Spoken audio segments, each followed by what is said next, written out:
I'm Kristi Taylor. I'm the Executive Director of the Texas Judicial Commission on Mental Health. Thank you so much for being here. We're so excited for all of you are able to be here in person, as well as another expected 1,000 people tuning in online. We're very grateful to have you here.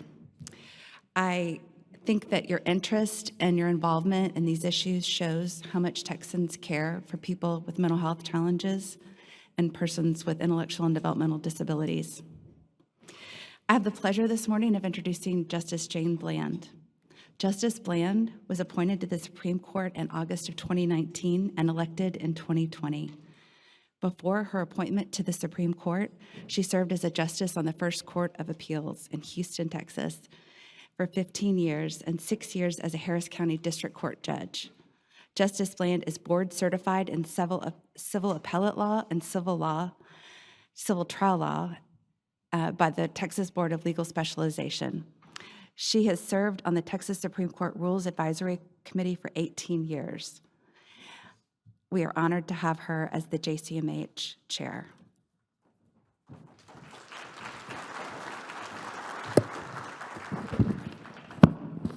Good morning.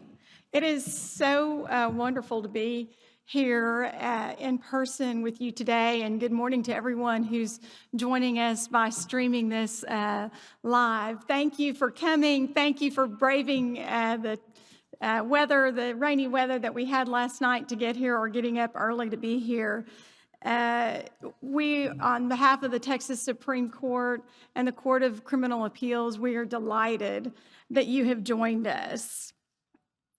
Here at the JCMH, we try to bring together experts from the judiciary, the bar, mental health providers, hospitals, and law enforcement. And we do this to combine our efforts to seek to improve encounters that those that have mental health challenges or intellectual and developmental disabilities with the justice system. We help better serve people with their mental health challenges, substance use disorders, and those disabilities. And in the hope, we help to improve the outcome both in the justice system and in their own health care. We have hopes that over the next 2 days, you gain new ideas and connections with colleagues that are here with you. And if you're online, if you can reach out to colleagues and speakers, and we hope that you leave feeling inspired about the work that you do.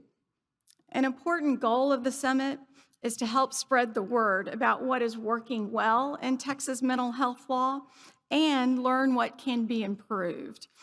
The JCMH Legislative Research Committee, chaired by JCMH Vice Chair Justice Bill Boyce, has created proposals in the past legislative sessions, and we successfully passed 10 proposals into law the last session.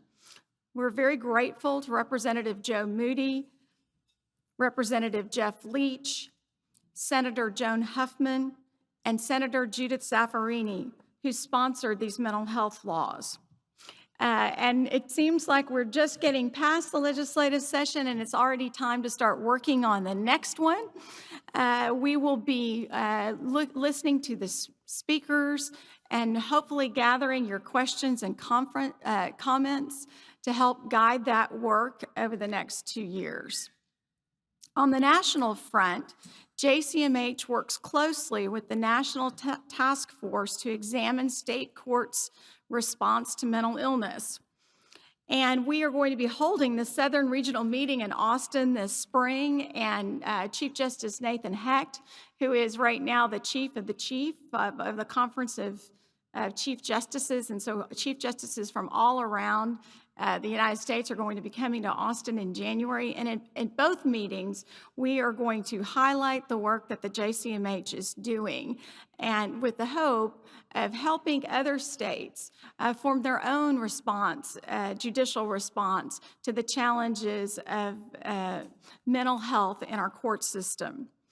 We are very proud that JCMH Commissioner and HHS Commissioner Sonia Gaines, who's here today, I saw her last night, she's been named to the National Task Force.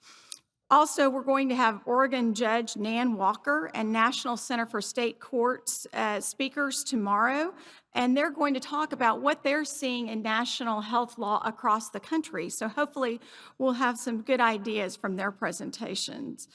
JCMH Commissioner and Texas Tech Professor Brian Shannon has been asked to help draft model mental health laws.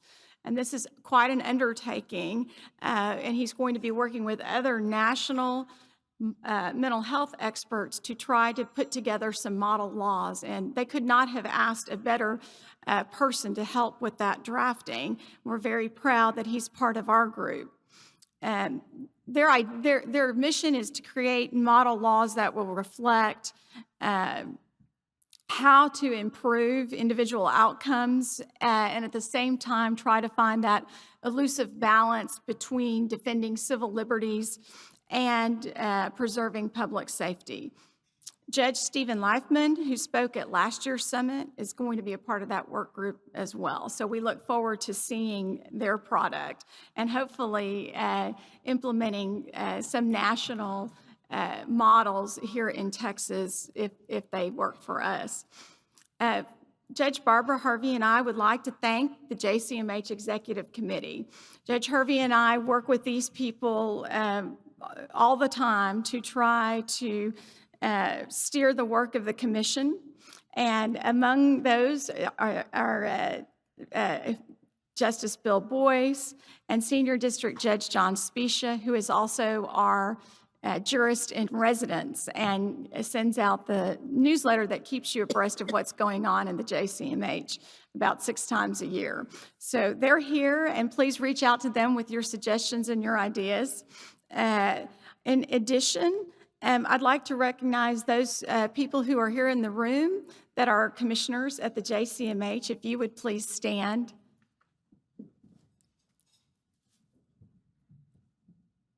And these are the people that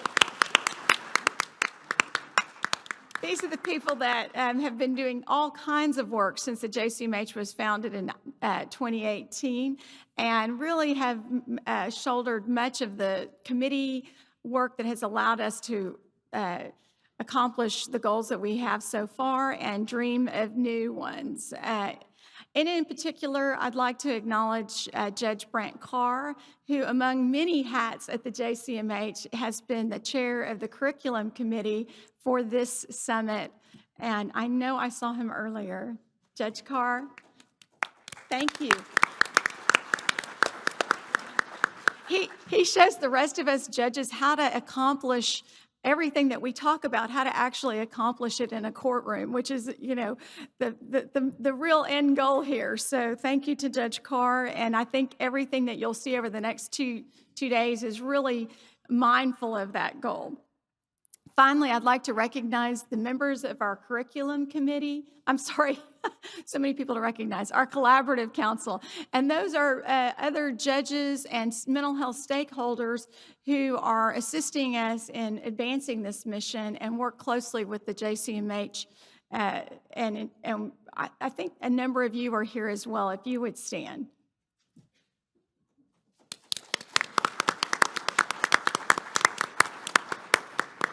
All right, I'm looking forward to seeing all of you over the next 2 days, and even though it's kind of rainy outside, it's sunny in here, so thank you for coming, and we look forward to working with you. Thank you, Justice Bland. Next, I'd like to introduce Judge Barbara Hervey. Judge Hervey was elected to the Texas highest criminal court, the Texas Court of Criminal Appeals, in 2000. Prior to that, she was an assistant district attorney in Bexar County for 16 years. She is an author, speaker, and advisor. Judge Hervey has a passion for judicial education and a strong commitment to the individuals who are affected by mental health and IDD within the court system. Judge Hervey leads the judicial education section of the Court of Criminal Appeals, and we are thankful to have her serve as one of the chairs since our inception in 2018. Please welcome Judge Barbara Hervey.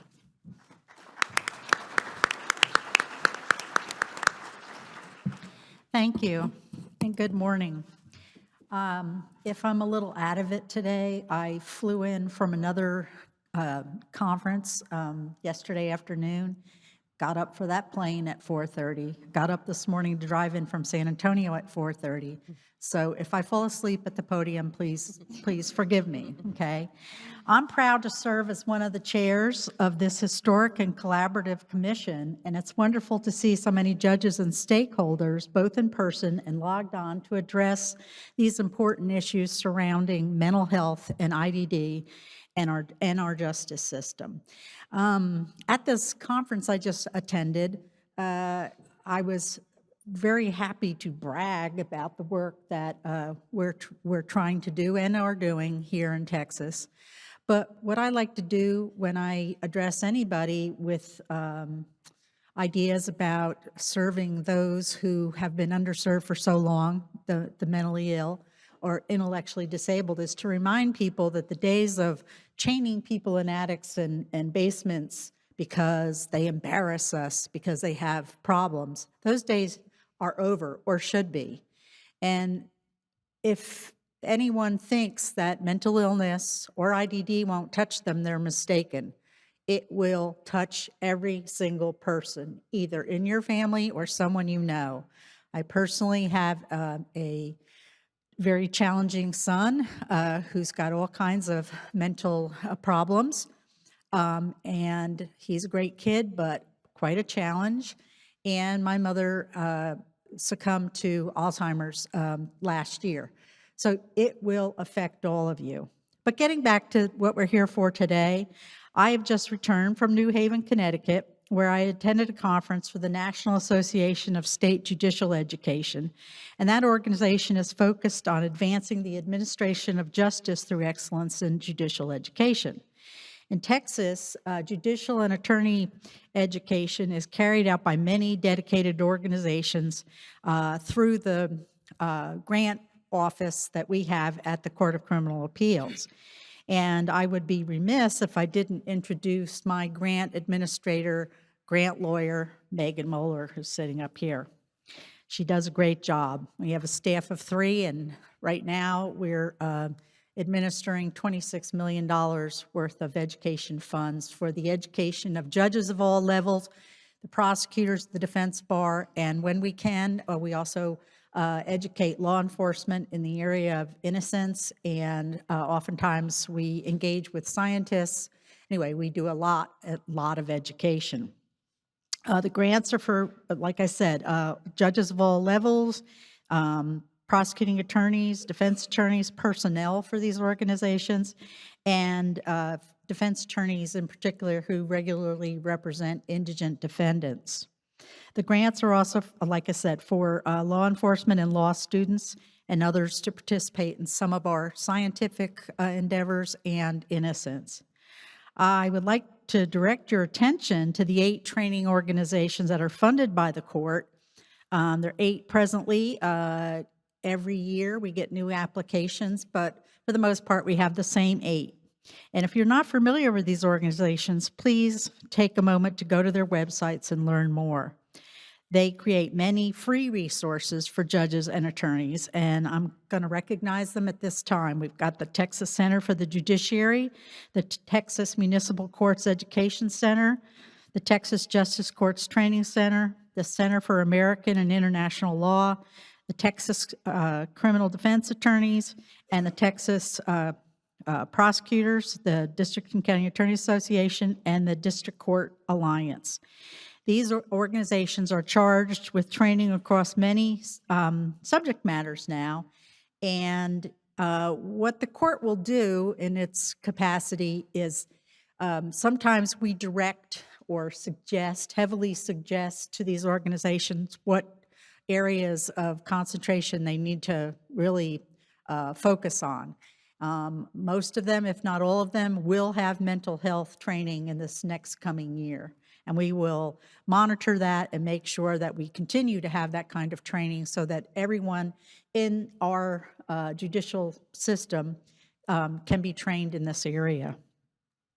One area I'd like to challenge all of you to dedicate time and effort to understanding is intellectual and developmental disability. This important topic is often overlooked, despite our knowledge that people with IDD are vastly overrepresented in the criminal justice system. This commission recognizes this lack of awareness in courts and other systems when working with people with IDD. In the next fiscal year, the commission will partner with the Alamo Area Council of Governments to create sequential intercept model mappings focused on serving people with IDD. We look forward to the expansion of this model to a population that is in great need of attention. Another important topic you will hear about at the summit is competency restoration. The Council of State Governments called it a national tragedy and encourages you to rethink the role of competency restoration services. One of the projects you will hear about during this summit is the Eliminate the Wait initiative. This joint project from our commission and HHSC is aimed at decreasing the state hospital inpatient competency restoration wait list by reminding us that we each play a part in this crisis and its solutions.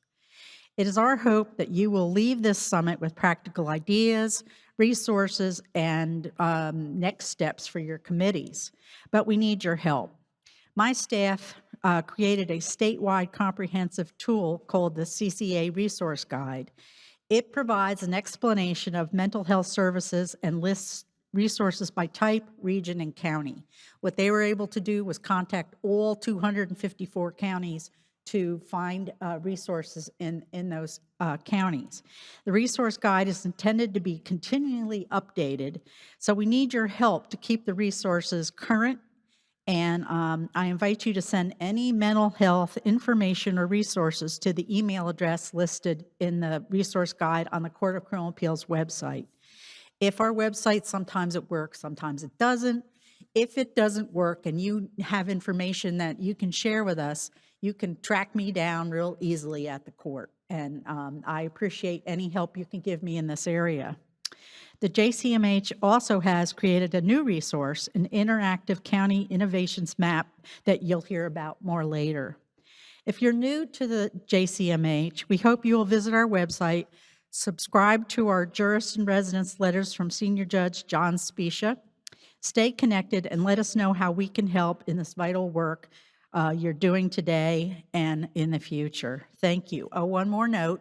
Kristi is going to give you more information about this, but our presiding judge recently appointed a deputy liaison from our court, Jesse McClure. Unfortunately, Jesse could not be here today. He had a previous engagement, but he wanted to encourage you all to continue this great work. He hopes to meet all of you in the future. And with that, I will turn this back over to Kristi. Thank you very much. Thank you, Judge Hervey. As Judge Hervey mentioned, the JCMH has two new members of the executive committee, one being Judge Jesse McClure and the other being Justice Rebeca Huddle. First, I'll introduce Judge Jesse F. McClure III. He is the new deputy liaison to the Court of Criminal Appeals. He's from Kingwood and has served as the judge of the 339th District Court in Harris County since November 2019. He previously served as a prosecutor that was housed at the, from the Texas Department of Insurance that was housed at the Harris County District Attorney's Office. Prior to TDI, he was an attorney with Department of Homeland Security and an assistant DA at Tarrant County District Attorney's Office. So we look forward to working with him. Next, I'd like to introduce Justice Rebeca Huddle. She was appointed to the Supreme Court of Texas in October of 2020. Before her appointment to the court, she served as a justice on the First Court of Appeals in Houston for 6 years. Justice Huddle was also a partner with Baker Botts, where she was practicing commercial litigation and appeals, and served as the firm's partner in charge of the Houston office beginning in 2018. Please welcome Justice Rebeca Huddle.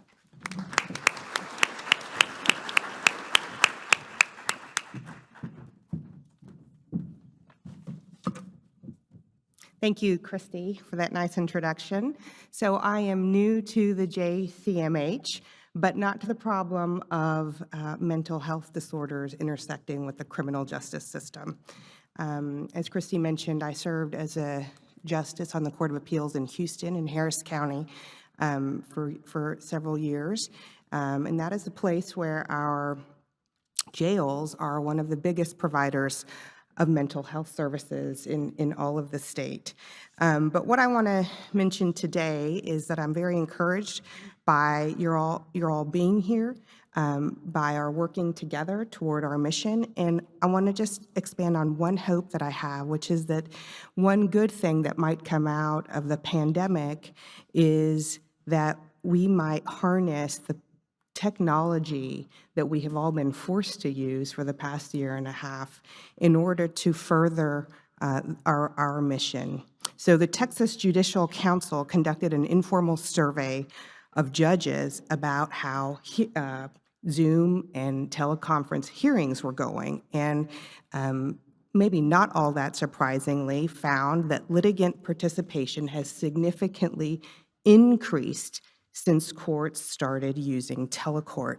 This makes sense because people can just zoom in on a phone or a library computer and avoid having to take a full day off work and maybe long travel to get to the courthouse and do their business. So this technology has spread from just a few courts using telecourt technology to now many courts using this feature. And our hope is that we can continue it as it makes sense after the pandemic. So the JCMH also is using technology to help empower courts. So today, as Kristi mentioned, we're reaching almost 1,000 people who couldn't be here in person, and hundreds more who will watch the video recording of the summit later. JCMH is also using Zoom to conduct specialized trainings and to give everyone interested technical assistance to access them. The JCMH has created resources around the sequential intercept model to develop a better understanding of the whole picture. So starting in January, JCMH will be providing SIM mappings for courts who would like to study the gaps in certain processes under mental health laws. We'll also be partnering with HHSC to provide free SIM maps of all the intercepts to make sure that communities are intervening as early as possible. So we're close to launching the new JCMH website where this virtual or hands-on technical assistance can be requested. And JCMH will be, we're excited about this, hosting peer-to-peer connections so that you can speak with a judge or attorney who's similarly situated and willing to share what they learned through their own experiences. So lots of new initiatives based around technology. Currently on the JCMH website, which is texasjcmh.gov, you'll find 2 bench books created by our staff and vetted by the many disciplines represented on the JCMH. Both the adult and the juvenile bench books are new additions this year. The JCMH staff has added new chapters to them, including the latest legislative session updates. So thank you. I want to thank all of the committee members and JCMH staff who worked to make that possible and to create and edit this new content in time for the summit. Finally, later this year, JCMH will be publishing an updated version of their code book, which is a compilation of Texas laws related to mental health in IDD in one convenient resource. So that's all I have. I'm glad to look forward to a fruitful and successful summit. Thank you again for being here. Thank you, Justice Huddle. Okay, so first I have to thank my fearless staff. If you'll hold your applause to the end, there are a few people, you have to thank your team. They're the ones doing the work behind the scenes. So Jessica Arguijo has been helping since the inception as a communications expert. She works for the Children's Commission full-time and she donates her time graciously. Patrick Passmore is here today. He's our grants and finance manager. He's a great guy, very knowledgeable. Say hello to him if you get a chance to. Molly Davis. Molly is a 12-year prosecutor who is board certified in juvenile law. Molly, among many other things, has written both editions of the juvenile bench book. And she is on the virtual side, not in the room today, but working on the virtual side for us. Kayma Harris is in the room. She came to JCMH after working for the Regional Public Defender for Capital Cases, as well as the Burnett County Public Defender's Office. She's been the attorney in charge of the summit for the past 2 years, and she took on the 3rd edition of the Adult Bench Book this year. Willette Sedgwick is joined our grants and finance team. She came to us from DPS and the Texas Military Department. She's wonderful to work with, and she's also helping behind the scenes. Michael Sipes is here. He is our timekeeper and many other things today. He's a paralegal that came from a private law firm, and he also skillfully wrote all of the legislative updates that you see on our website and summaries to make that more digestible. Liz Wiggins started just a few months ago with JCMH. She's a former prosecutor and defense attorney. She spearheaded the website revamp, the community pilot program, and she'll be leading our technical assistance programs. We also want to thank Jenna Wyndham, IEM Productions, and Audion for helping behind the scenes. I feel like I'm accepting an Academy Award now. So thank you, but thank you all very much, and please thank them when you see them.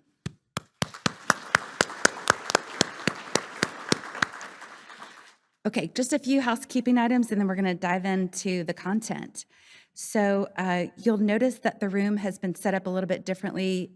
For those that are here, the seats in the front are closer together, and in the back, they're socially distanced, just to accommodate the number of people here. So we ask that if you rode with somebody and you have already been in their bubble, that you might consider sitting next to them and leave the socially distant seats for someone who might need it. We included in your name tag a little card that will help trace where you sat the 2 days. We're thinking you can leave that in your seat and mark where you were. If you scan the code at the end of the aisle, that will allow you then to be notified if there is any need for COVID contact tracing after the event. We also are making masks and sanitizer available, and if you're here in person at any time, you also have the link to go to your room or go outside if you feel more comfortable. We have the Wi-Fi code on cards at certain places in the table. We wanted to make an announcement that if you do not practice juvenile law, please take that juvenile book and bring it back to your office and give it to the right person and make sure it gets into good hands. It's a fabulous book. The great news is we have 15 hours of CLE, CEU, and TCOL hours for this. Our team worked really hard also to get 2.75 CLE ethics hours. So if you're an attorney in Texas, this one seminar will cover your entire CLE for the next year. So great news for that. And lastly, we wanted to say, we know it's difficult to stay for a Friday afternoon session, but we've had media requests and a lot of interest in that competency restoration session Friday afternoon. And so we hope you'll stay around to see what all the excitement is about.